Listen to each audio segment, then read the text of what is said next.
श्री कृष्ण ने किया था एकलव्य का वध, मगर क्यों? आइए जानते हैं।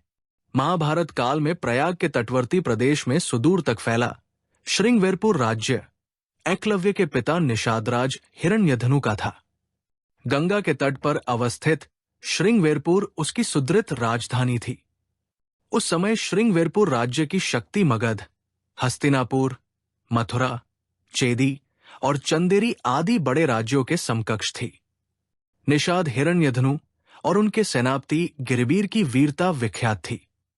निषाद राज हिरण्यधनु और रानी सुलेखा के स्नेहाचल से जनता सुखी व संपन्न थी। राजा राज्य का संचालन अमात्य, मंत्री, परिषद की सहायता से करता था। निषाद राज हिरण्यधनु को रानी सुलेखा द्वारा एक पुत्र प्राप्त हुआ, जिसका नाम अभिद्युम्न रखा गया। प्राय लोग उसे अभय नाम से बुलाते थे। 5 वर्ष की आयु में एकलव्य की शिक्षा की व्यवस्था कुलीय गुरुकुल में की गई। बालपन से ही अस्त्र शस्त्र विद्या में बालक की लगन और एकनिष्ठता को देखते हुए गुरु ने बालक का नाम एकलव्य संबोधित किया।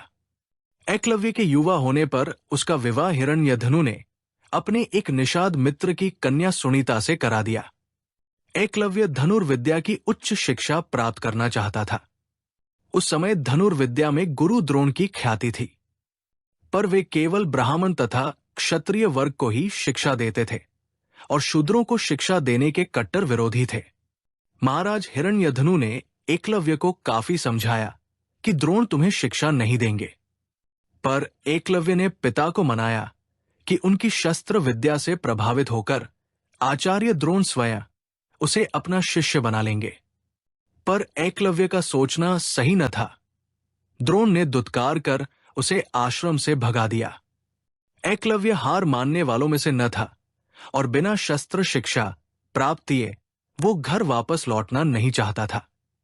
इसलिए एकलव्य ने वन में आचार्य द्रोण की एक प्रतिमा बनाई और धनुर्विद्या का अभ्यास करने लगा। शीघ्र ही उसने धनुर्विद्या में निपुणता प्राप्त कर ली। एक बार द्रोणाचार्य अपने शिष्यों और एक कुत्ते के साथ उसी वन में आए। उस समय एकलव्य धनुर्विद्या का अभ्यास कर रहे थे। कुत्ता एकलव्य को देख भौंकने लगा। कुत्ते के भौंकने से एकलव्य की साधना में बाधा पड़ रही थी। अतः उसने अपने बाणों से कुत्ते का मुंह बंद कर दिया। एकलव्य ने इस कौशल से बाण चलाए थे कि कुत्ते को किसी प्रकार की चोट नहीं लगी। कुत्ता द्रोण के पास भागा। द्रोण और शिष्य ऐसी श्रेष्ठ धनुर्विद्या देख आश्चर्य में पड़ गए। वे उस महान धनुर्धर की खोज में लग गए। अचानक उन्हें एकलव्य दिखाई दिया, जिस धनुर्विद्या को वे केवल क्षत्रिय और ब्राह्मणों तक सीमित रखना चाहते थे, उसे शूद्रों के हाथों में जाता देख उन्हें चिंता होने लगी। तभी उन्हें अर्जुन को संसार का सर्वश्रेष्ठ धनुर्धर बनाने के वचन की याद आई। द्रोण ने एकलव्य से पूछा, तुमने ये धनुर्विद्या किससे सीखी? एकलव्य बोला, आपसे आचार्य। एकलव्य ने द्रोण की मिट्टी की बनी प्रतिमा की ओर इशारा किया। द्रोण ने एकलव्य से गुरु दक्षिणा में एकलव्य के दाएं हाथ का अंगूठा मांगा। एकलव्य ने अपना अंगूठा काटकर गुरु द्रोण को अर्पित कर दिया। कुमार एकलव्य अंगुष्ठ बलिदान के बाद पिता हिरण्यधनु के पास चला आता है। एकलव्य अपने साधनापूर्ण कौशल से बिना अंगूठे के धनुर्विद्या में पुनः दक्षता प्राप्त कर लेता है। आज के युग में आयोजित होने वाली सभी तीरंदाजी प्रतियोगिताओं में अंगूठे का प्रयोग नहीं होता है। अतः एकलव्य को आधुनिक तीरंदाजी का जनक कहना उचित होगा। पिता की मृत्यु के बाद वो श्रृंग राज्य का शासक बनता है। अमात्य परिषद की मंत्रणा से वो न केवल अपने राज्य का संचालन करता है, बल्कि निषाद भीलों की एक सशक्त सेना और नौसेना गठित करता है और अपने राज्य की सीमाओं का विस्तार करता है। विष्णु पुराण और हरिवंश पुराण में उल्लिखित है कि निषाद वंश का राजा बनने के बाद एकलव्य ने जरासंध की सेना की तरफ से मथुरा पर आक्रमण कर यादव सेना का लगभग सफाया कर दिया था।